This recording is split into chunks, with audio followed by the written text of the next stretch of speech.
two versions of the same poem. I want to liberate poems from book format. Let it dance on the page, breathe, catch the cadence and the voice of the right. So this is just doodles of my stuff, but I'll show you things like this. Okay. Oh, good. I'm sorry. I'm sorry. Some of you have heard an earlier version. I swear this is the final under the final. It's dedicated to poets with hangovers. I am so not the morning type. Definitely not the morning type. He wakes me up. At the crack of dawn, he wakes me on purpose. Realizes his mistake, is immediately remorseful. I can almost hear how sorry he is through the ringing in my ears caused by the sudden rush of blood to my head, sped up by the pounding of my heart inside my chest. We have gone over why he should not wake me up. Every single morning, over and over again. I can almost hear the answers to questions I managed to ask through my clenched jaw as the sliver of sun cuts its way through a tiny gap in the curtains, right into my very eyes.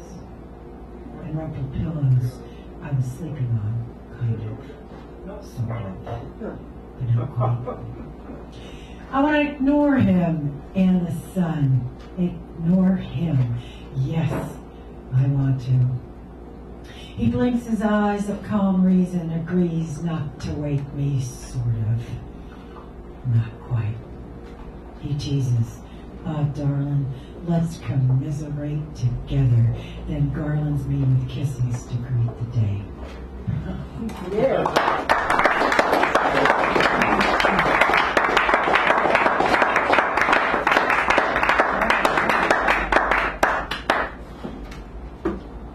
Folks remember Fred Norman? Across the Lafayette? Yes. I'm curating a show at the Beat Museum Friday the 15th, War Tax Day. Fred is one of the people with Bryn Saito. I'm building the show on the two of them. It's going to be phenomenal. It's free. Come 7 o'clock Friday night, Tax Day. This is Fred's piece on broadsiding. I'm giving them souvenir broadsides for the occasions I can't afford to pay them. Ignorance won at infinity. In the deep winter of the Adirondacks, there comes a day when the snow is not falling, and the wind is not blowing, and the temperature is above zero. The sun is shining in a pure blue sky, the clean white earth sparkles. I step outside wrapped in layers of warmth, my breath the only cloud. I step outside into absolute silence. Into absolute silence. Absolutely beautiful. The definition of beautiful. Peace. A magical frozen wonderland, I wonder, amid the bombs and blood and hatreds and screams in Syria, is it ever silent? Here's what I know. My bombs. Here's what I do not know. Why? Here's what I do not want to know. Who? I wonder with my bombs and their blood, with my questions and their screams in Syria, is it ever beautiful? It was. I know for I once saw a picture of a laughing Syrian child. I saw a picture of a happy Syrian mother. I saw a picture of a family that could as well be mine. The known. What did I do? The unknown. What should I do? The ignorance. Who am I?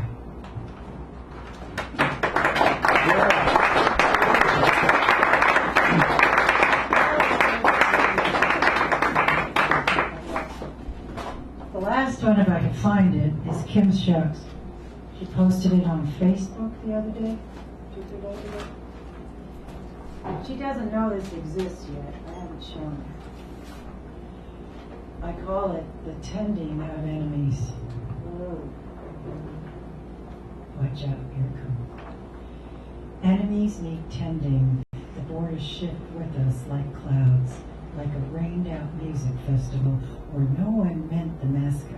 Staked in the field will dance for you, and we all perform expectations and grind our teeth. The tending of enemies takes time.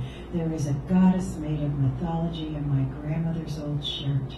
The 4 remembered words from a misdemeanor that would have earned a beating to urge to run. The strength that drains from you like water off a hillside. There is a goddess made from kitchen scraps and hair trimmings, made from the last breaths of the guilty, the precious things left behind. There is a goddess stitched carefully from every remnant thing. And when did this become a potential verb? I enemy, you enemy. Eventually, we have enemies. Hey. Justice, ladies and gentlemen, the enemy is here.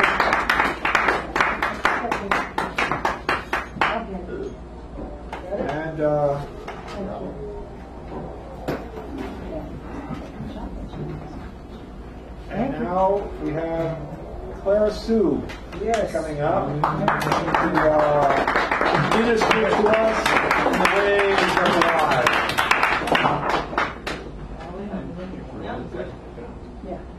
Okay.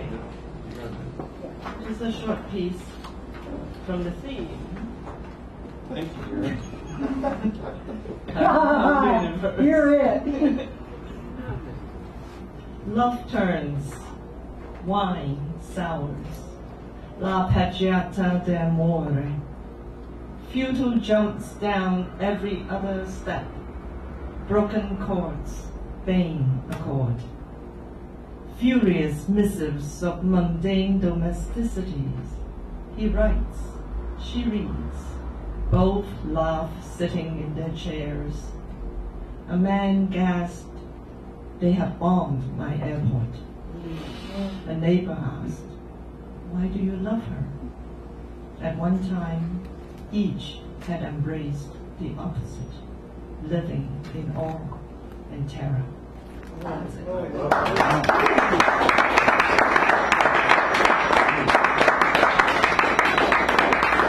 Well, you know, this is boiling even more than we got. Oh, yeah. What do I do? Move it toward you, out of the sight Yeah, of move it. Move this. Well, then you There lose you the go. Yeah. camera. No, just move the mic, Move the speaker. Move the- Speaker there over. yeah, just move it over, yeah. Okay, there you go. There we go. There we go. That takes care of that. Technical fix. Now we have a treat. A person whose voice gets in and moves things around, but he doesn't come here as often as I like. So please welcome Mr. Philip Zimmerman to the mic, please. Yeah.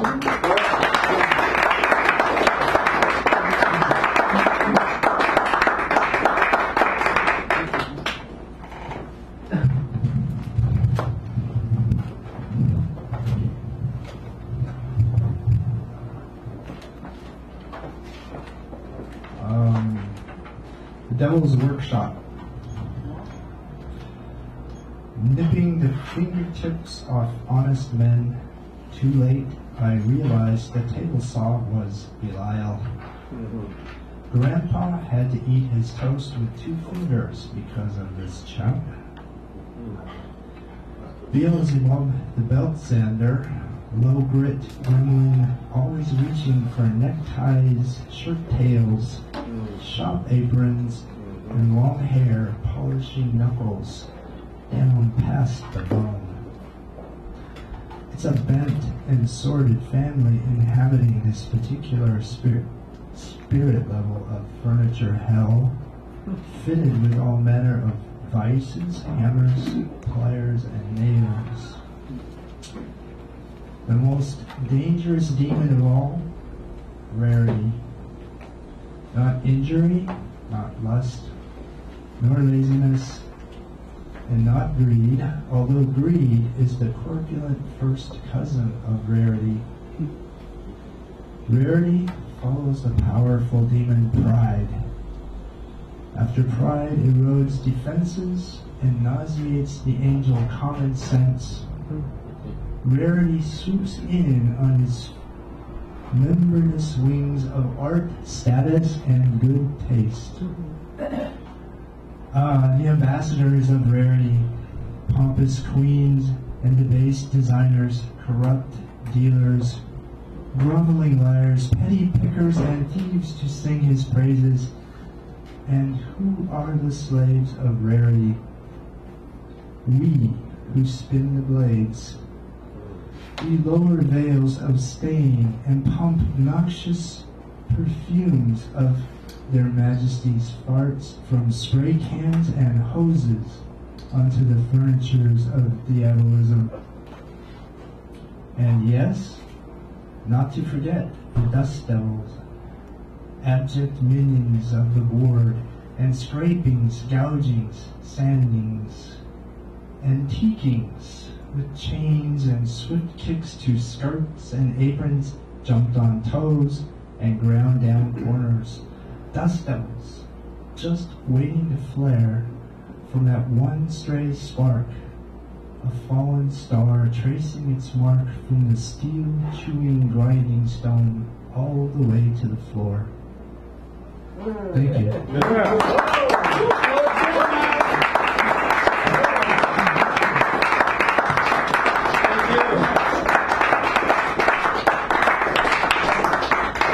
And donate the broadside. The broadside you do. Mr. Bill Martinaw is next, publisher extraordinaire, editor of Perfections Beyond Imagining, as we like to say. Give him a round of applause.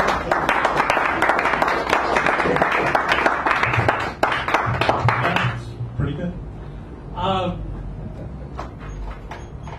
With the theme tonight, I decided to do readings from Trilogy by H.D. She wrote it during the bombing of London, where she was living at the time. Wow. And they came in, she did 3 poems of 43 sections each. And each one took her about 2 weeks.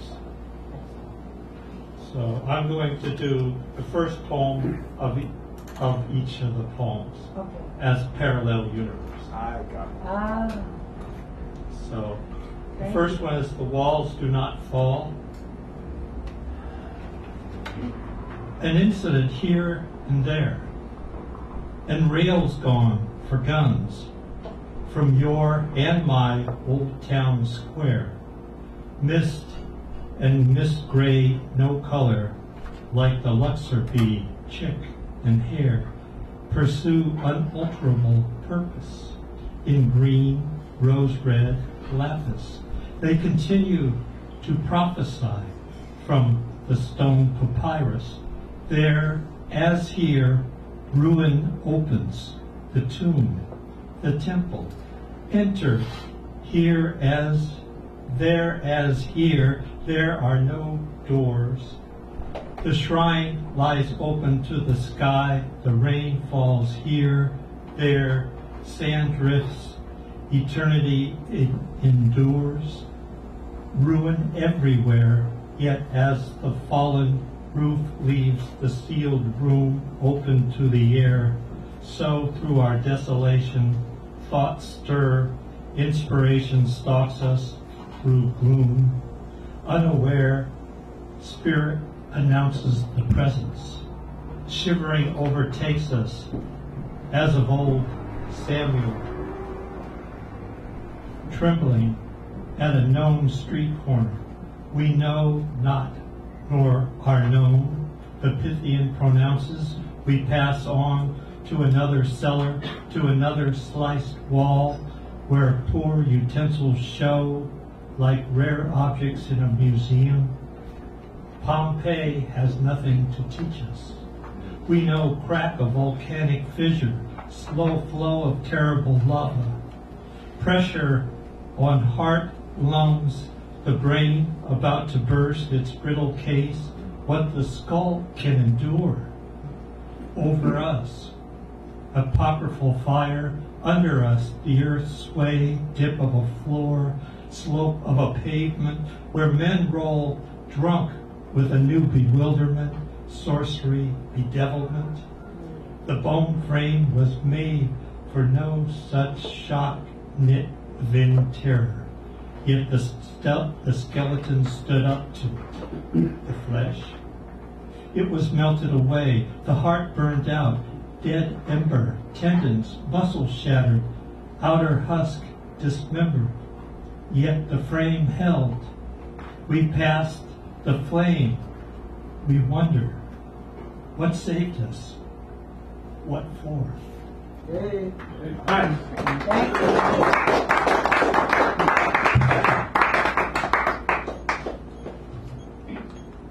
Tribute to the angels. Hermes Trismegistus is patron of alchemists. His province is thought, inventive, artful, and curious. His metal is quicksilver, his clients orators, thieves, and poets. Steal then, O orator, plunder, O poet, take what the old church found in Mithra's tomb, candle and script and bell. Take what the new church spat upon, and broke, and shattered. Collect the fragments of the splintered glass, and of your fire and breath. Melt down and integrate. Re-invoke, recreate, opal, onyx, obsidian, now scattered in the shards men tread upon. And lastly, the flowering of the rod. Oh, the beautiful garment, the beautiful raiment. Do not think of his face or even his hands. Do not think how we will stand before him. Remember the snow on Hermon. Do not look below where the blue gentian reflects geometric pattern in the ice flow. Do not be beguiled by the geometry of perfection, for even now the terrible banner darkens the bridgehead. We have shown that we could stand. We have withstood the anger, frustration, bitter fire of destruction. Leave the smoldering cities below. We have done all we could. We have given until we have no more to give. Alas, it was pity rather than love we gave. Now, having given all, let us leave all. Above all, let us leave pity and mount higher to love, resurrection. Hey. Hi. Thank you. Thank you, Will. A presence and good. Thanks for reading HD. Yeah. I thought you were sitting Really? reading HD Mo for a second. No, that was really I know. That was his favorite poem. Yeah. Yeah, this is HD. Oh, I'm actually publishing HD. all right. Yeah. You got There we go. it. Yay. All right, and now I know you're ready, as I am, as he always is. Mr. Howard Robbins, would you kindly come on? Remember, and just to let you know, we have Derek, Greg, Mary, John, Smalley, who's here, and then David Robinson, our country closer, super duper bulldozer, and taking care of these prizes. So please lend an ear to this individual of quality, note, merit, and style. As a boy in the Middle West, when it was my chore to mow the lawn, which was extensive in those days, I often had the experience, one I didn't enjoy, of running over a toad with a power lawnmower. Yes, that's what this first poem is about. By Richard Gilbert, The Death of a Toad. A toad The power mower caught, chewed, and clipped of a leg with a hobbling hop as duck to the garden verge, and sanctuaried him under the cineraria leaves, in the shade of the ashen, heart-shaped leaves, and a dim, a low, and a final glade. The rare, original heart's blood goes, spends, flows in the folds and wizenings of the banked and staring eyes. He lies as still as if he would return to stone, and soundlessly attending, dies toward some deep monotone, toward misted and ebullient seas and cooling shores, toward lost amphibious emperies. Day dwindles, drowning, and at last is gone in the wide and antique eyes which still appear to watch across the castrate lawn, the haggard daylight steer.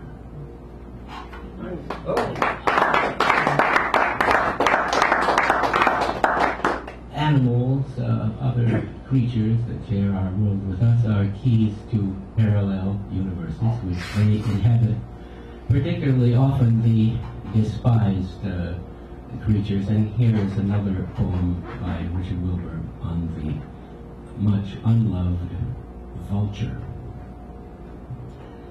Still, citizen sparrow, this vulture which you call unnatural, let him but lumber again to air over the rotten office. Let him bear the carrion ballast up, and at the tall tip of the sky lie cruising. Then you'll see that no more beautiful bird is in heaven's height, no wider, more placid wings, no watchfuler flight. He shoulders nature there, the frightfully free, the naked-headed one. Pardon him, you who dart in the orchard aisles, for it is he devours death, mocks mutability, has heart to make an end, keeps nature new. Thinking of Noah, child heart, try to forget how for so many bedlam hours his saw soured the song of birds with its wheezy gnaw, and the slam of his hammer all the day beset the people's ears. Forget how he could bear to see the towns like coral under the keel, and the fields so dismal deep. Try rather to feel how high and weary it was on the waters where he rocked his only world and everyone's. Forgive the hero, you who would have died gladly with all you knew. He rode that tide to Ararat. All men are Noah's sons. Robbins.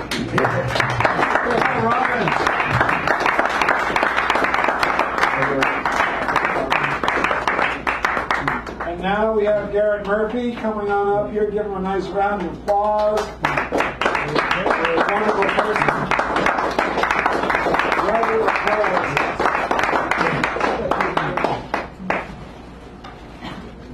Thank you, Garrett. Welcome again.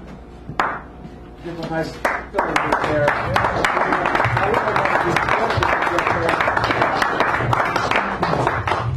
Then, like I said, we have Greg and Mary and John and then David. So we're closing in. Glad to have you here. And one new piece tonight. This one is called A Jewel for a Punch. This is hubris and wet meddling news. We have breaking news tonight. Breaking news.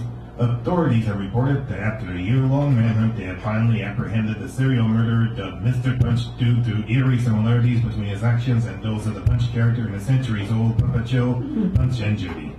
There are, however, a few differences noted by witnesses, the most notable of which being that instead of the stick known as a slapstick, this Punch doppelganger uses a flagpole compiled with Old Glory herself, the kind with a needle on top with which he impales his victims, all of whom also bear striking resemblance to various other characters in that show. Though curiously, there appears to be two Judys among the victims, even in some cases those long thought out of action. All that is, except the first, whom authorities have been at a loss as to identify, our roving reporter Camden Smarmy is live right now with the SWAT and Homeland Security team who are proudly displaying the heavily shackled ersatz Mr. Punch. Camden? Yes, Hugh, we are right here with members of SWAT and Homeland Security, ringing out the heavily shackled Punch impersonator so we can get a statement from him. Now, you imposter. Hold it, Camden, we have a bulletin coming in. Authorities have finally identified the bogus Punch's first victim. He happens to be the original Mr. Punch? That is a shocker, Hugh, but then who is this? Wait, they're just taking off his mask and no, it's Donald Trump? Of course it's me. Who else could have taken out that grumpy, ugly, un-American foreign twerp with the hook nose, silly hat, and scrawny pogo stick but me? Now, if you'll excuse me, watch out, he's somehow broken free of his bonds, and he's gotten hold of his flagpole. I'm gonna show you all the way to really do it. Camden? SWAT team? Homeland Security? We just lost this thing though. Dear viewers, I promise, we'll keep trying to get back to Camden if at all possible. Wait, this coming in. They're starting to identify the rest of the victims. The first Judy has been identified as Rosie O'Donnell. The baby was Marco Rubio. The constable was Wayne Priebus, chair of the Republican Party. The crocodile's Chris Christie. Pretty Polly was Carly Fiorina. Joey the clown was Rand Paul. Toby the dog was Bobby Jendo. The lawyer's Lindsey Graham. The ghost was Rick Santorum. The second Judy's been identified as Megan Kelly. The Caramucci was Jeb Bush. Jim Crow the black man was Ben Carson. The doctor was John Kasich. The skeleton was George Pataki. Jack Ketch the hangman was Mike Huckabee.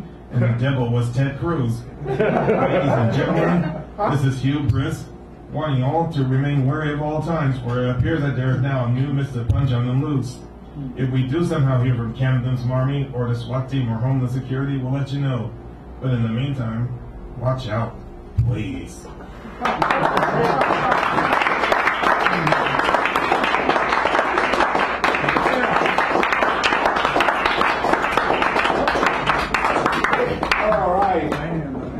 Well, Greg Pond gets to follow that.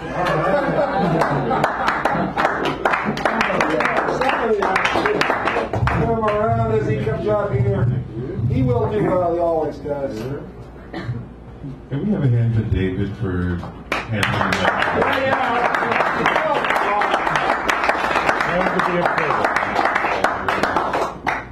All right. Okay, I read this poem at the poetry event they had on Monday for immigrants and refugees. And I had written a poem actually for the event, which I decided not to read, because I decided to read this one that was a personal story. And it's entitled Panama Route. A single seed planted deep in fertile Panamanian earth became a tiny bud breaking green through Brooklyn glass and dirt. A baby laid roots to a new American dream between cracks in the pavement of Bedford-Stuyvesant streets. A family's tropical life, coconut palm and banana trees, traded for city lights and the sharp knife of an unfriendly November breeze. As the country welcomed immigrants with its outstretched hands that soon turned to winter branches, ice-coated, frozen, and devoid of leaves. Young couple brave, but swayed by chilly winds that say, don't speak to your kids in Spanish now that you're finally in the States. So instead, they use the language as secret code to talk about things they didn't want us to know. But that was so many years ago, and only when I became a seasoned man could I see that part of me was still caught between continents, historically rooted in two lands. Conceived there, but received here, fitting in whenever I can, wondering if where I was almost born might change where I stand or who I am, squeezing in any and everywhere, searching for somewhere to safely be, searching for perhaps the other half of me. If I forsake one for the other, or think myself too grand, will my vanity turn me into another ugly Pan-American? Could it possibly be my true nationality lies somewhere between the red, white, and blue displayed on each flag's color scheme? American, South, Central, or North, any city in the Western Hemisphere, I can go anywhere I want. Whatever destination, itinerary long or short, with Visa or MasterCard, ID and passport. And though I know I can travel here to there, dusk to dawn, year to year, lately I've begun to wonder just where my true roots belong. Maybe outside a post-Columbian jungle with a Spanish-speaking throng, or at a ghetto nation's border where they may not let me cross. After time, my grown man tree stands tall, well fertilized in Yankee soil from Panamanian seed. But I wonder if in some semi-immigrant dream, there's a secret place for those like me, where the truth of who we really are is close to who we're hybrid to be, and that a heritage taken for granted may hold a missing branch or leaf necessary for me to reach down to the roots of my family's tree.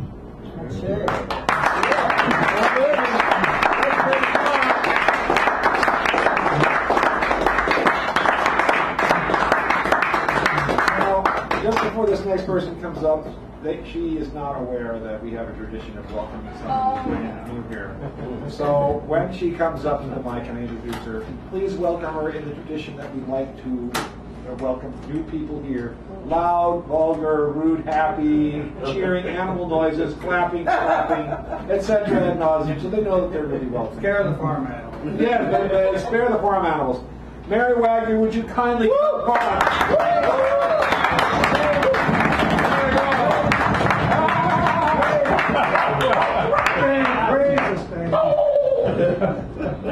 Turkey. Well, that's new. Appropriate. Okay. First of all, is this volume okay? Here, just tip it up just like there. Okay. Can I take a breath? Yes. All right, this is called Somehow. The girl has become trapped, lodged in one of her family's home movies. A Super 8 reel from one of their many summer trips to the lake, always from her father's point of view. Somehow the girl is forever left behind in the grainy sequences. There she is with her sisters and brother. There she is perched at the end of the folding chaise as her mother in a large floppy hat shoos her father away. There aren't any voices, no bird calls either, no sound of wind whooshing through the trees, only long silent views of the lake and shaky quick shots of her sisters and brother diving off the float and paddling rented canoes.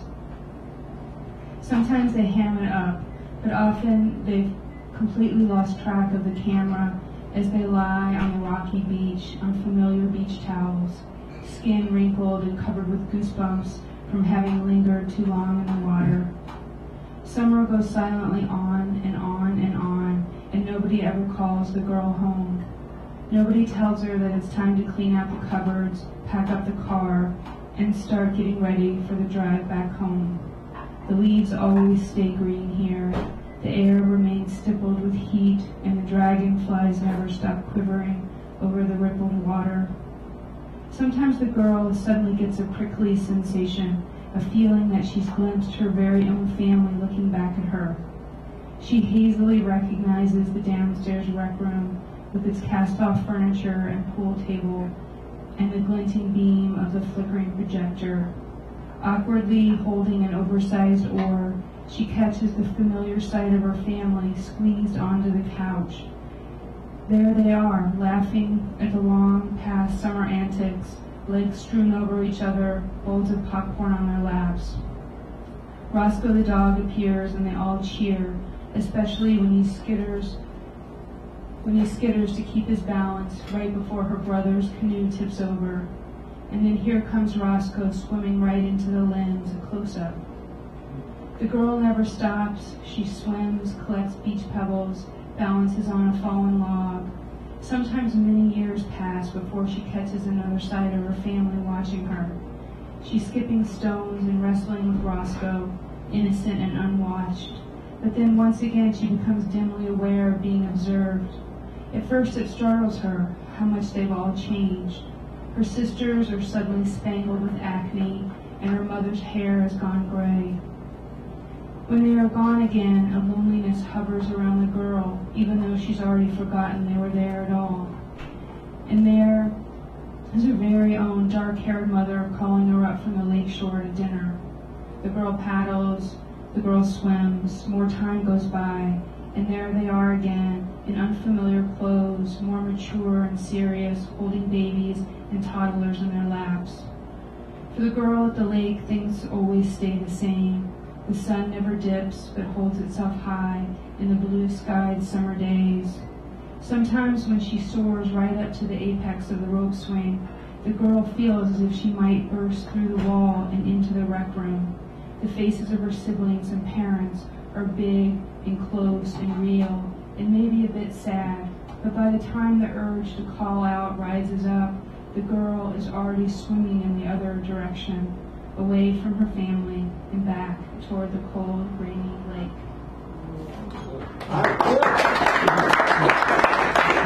Very well.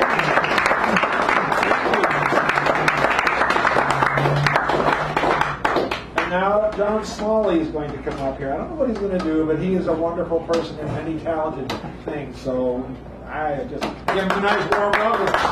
He's been here before, right? I didn't think I'd been here. Hey, how did you get here?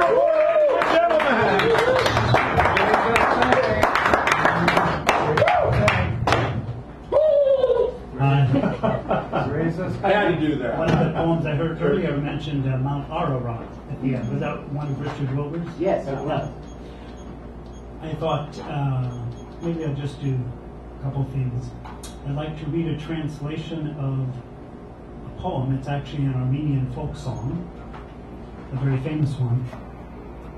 It's short. It's called O Moral Dear. O Moral Dear, the flower's bud lies withered. Dear, lovely dear, my heart lies in ashes. O Moral dear, why should I go on living? Dear, lovely dear, my eyes remain in tears.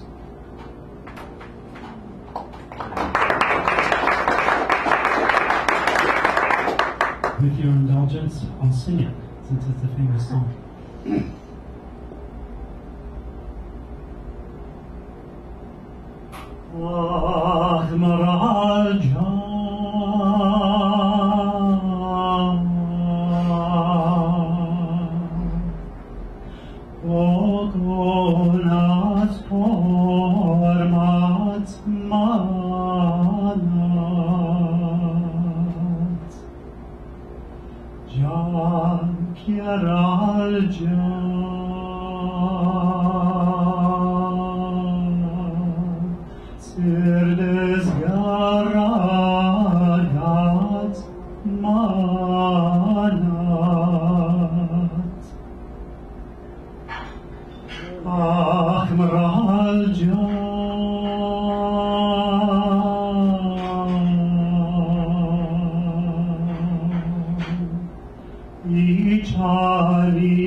imach geratat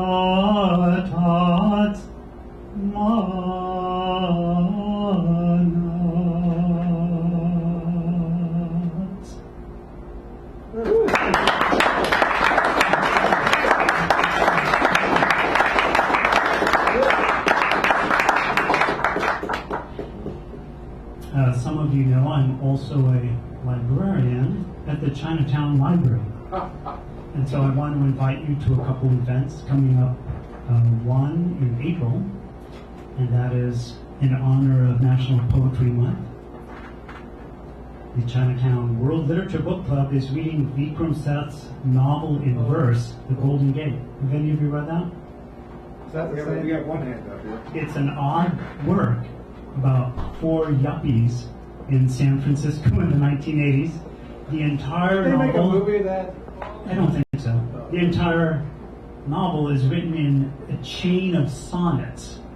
Even the table of contents is a sonnet. So what I thought I would do is read the table of contents, maybe the first two verses, to entice you, and if any of you are interested in coming to Chinatown, you will do so. I also want to mention that at the end of May, Clara Sue will be reading from her poetry and from her translations and classic works of classical Chinese poetry and modern. And Greg as well will be reading on May 28th. So we'll have more flyers to announce that. But let's hear from Vikram Seth, who once upon a time was a... What'd you say? I haven't planned on it. I'll let you know. So, this is the table of contents.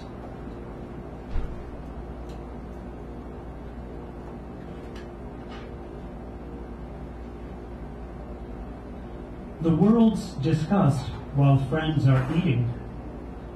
A cache of billets doux arrive. A concert generates a meeting. A house is warmed. Sheep come alive. Olives are plucked in prime condition. A cat reacts to competition. Arrests occur. A speech is made. Coffee is drunk and Scrabble played. We're up to chapter 8. A quarrel is initiated. Vines rest in early winter light. The winking owl fills up by night. An old affair is renovated. Friends meditate on friends who've gone. The months goes by. The world goes on.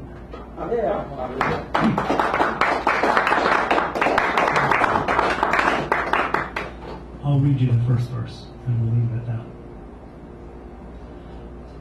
To make a start more swift than weighty, hail muse, dear reader. Once upon a time, say circa 1980, there lived a man. His name was John. Successful in his field, though only 26, respected, lonely. One evening as he walked across Golden Gate Park, the ill-judged toss of a red frisbee almost brained him. He thought, if I died, who'd be sad? Who'd weep? Who'd gloat? Who would be glad? Would anybody? As it pained him, he turned from this dispiriting theme to ruminations less extreme. Thank you.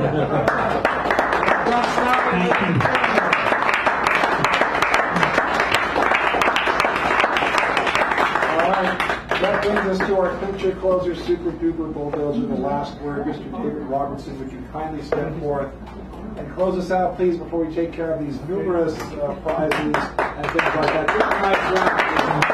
Very patient man.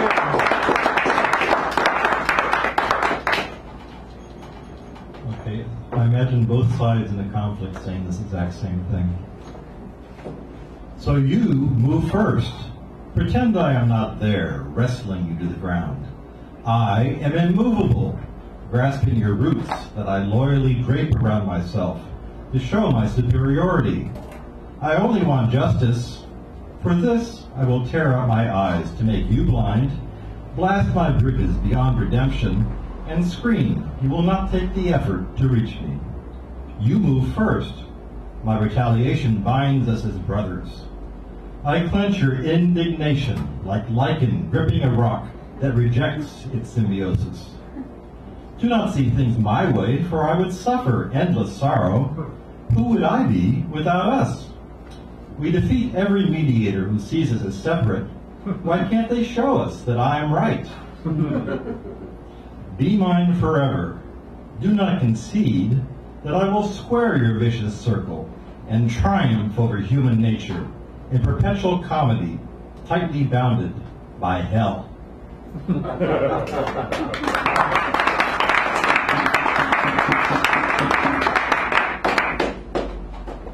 Okay, and this is the alternate reality I find myself in.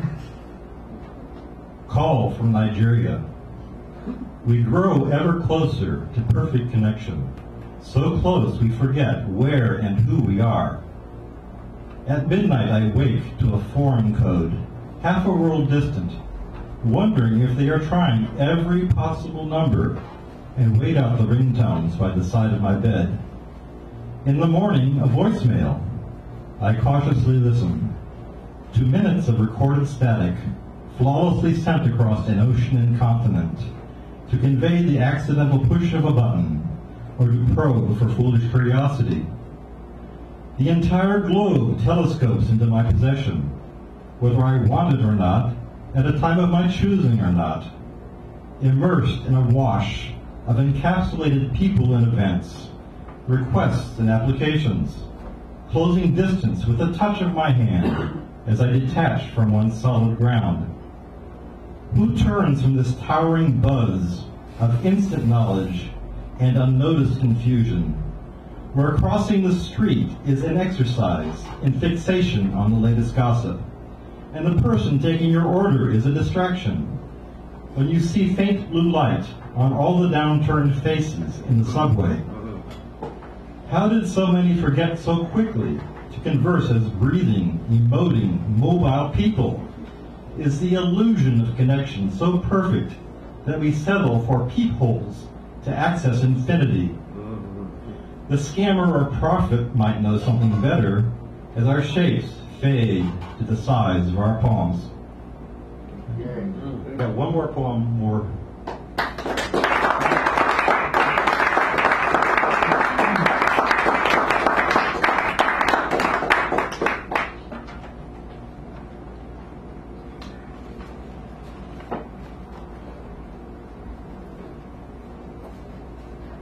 This is a poem by Czesław Milosz, and it's entitled Love. Love means to look at yourself the way one looks at distant things, for you are only one thing among many, and whoever sees that way heals his heart, without knowing it, from various ills. A bird and a tree say to him, friend. Then he wants to use himself and things, so that they stand in the glow of rightness. It doesn't matter whether he knows what he serves. Who serves best doesn't always understand. Thank you. Thank you. David Robinson.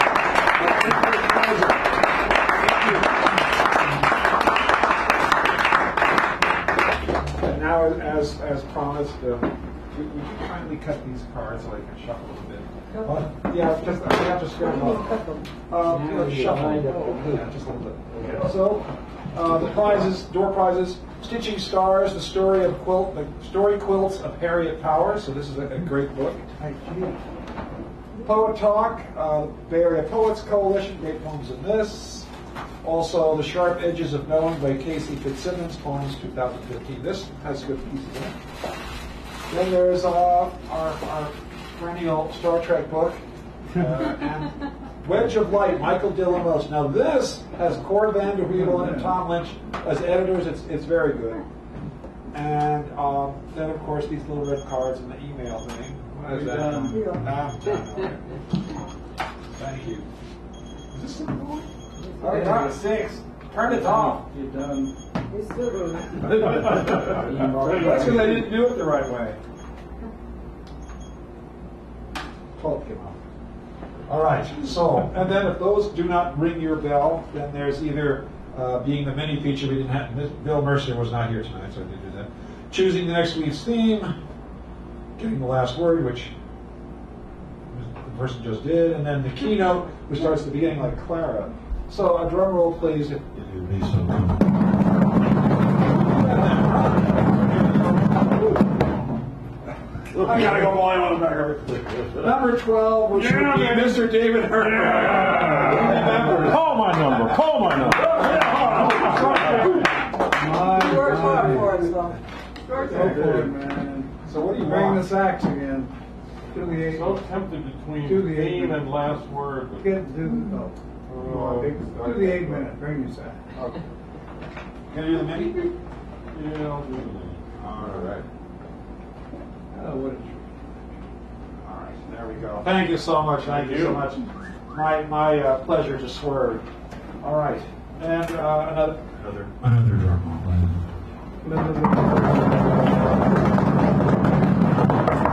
Oh, this would be Mr. Richard Sandero. Yeah. Who is that? keynote.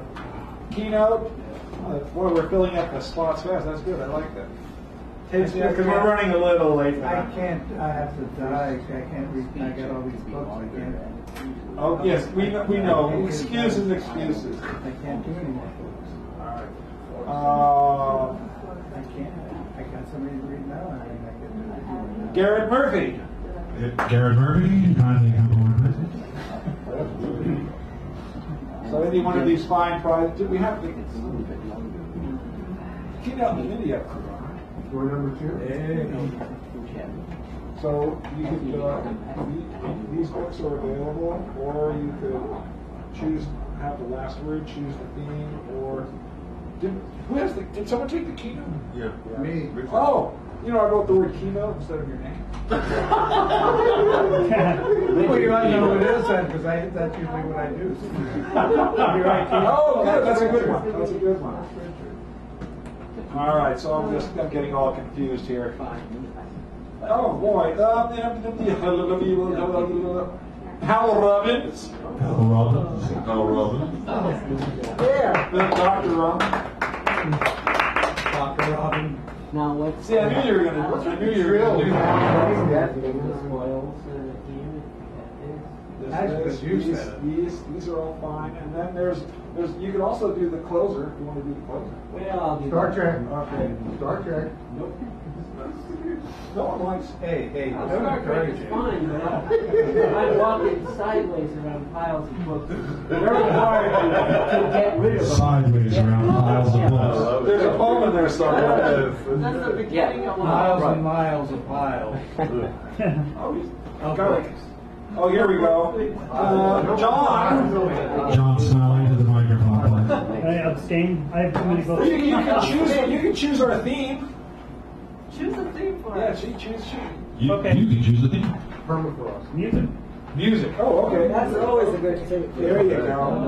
When is this going to be? That's next week's time. Oh, goodness. I don't have a gig. I got a few here for that one. All right. And Bill. Bill, is there a Bill Barton in the house? Should I pass? Yes, you certainly could pass. Mr. Greg Pond is in the house. Another book. This is a great book. Is it? Who is that person? Is she called? This is Mary E. Lyons. It's all about the story quotes. Well, I saw that. I was kind of looking at that. I don't know. I always wanted to. See, that's the kind of book you read, admire, and then give to someone who thinks who you know also read it. Who's the author? You know. I don't know the author by my name. Another white woman in the academia writing. No, I don't think this is an academic. No, I don't think no. Mary Wagner. Mary Wagner. I'm gonna pass too. I can't decide. I'm not a good decider. Yeah, you always got Be a to sentimental. You can just take some 70. This is a slim book.